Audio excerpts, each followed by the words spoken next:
Amor, ven, siéntate, llegó la hora de irme. Necesito platicar contigo. Sabes, me salió un trabajo y me tengo que ir. ¿Pero vas a regresar? Sí, amor, te prometo que sí voy a regresar. Ya sabes que te amo y no sé cuánto tiempo voy a demorarme, pero te prometo que regreso, ¿ok? Ey, ya es hora de irnos, solamente nos faltan 2 minutos, nos están esperando. ¿Aprueben ya? Ok, ya voy ya.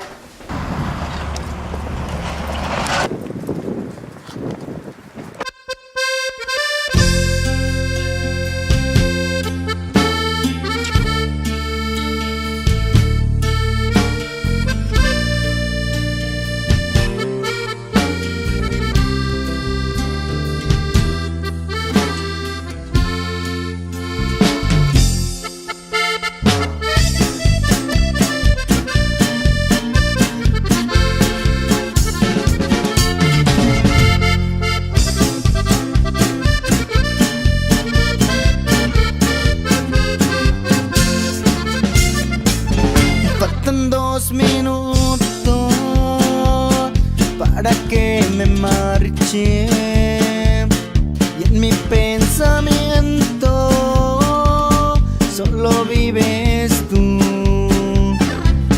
y me voy sintiendo lo que no te dije de cuánto te amaba, de cuánto te amé. Estos 2 minutos quisiera que nunca marcara el reloj. Y estos 2 minutos son tan poco tiempo para decirte adiós. Estos 2 minutos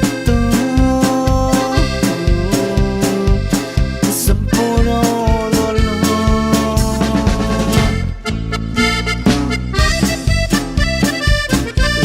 amor, hermanos.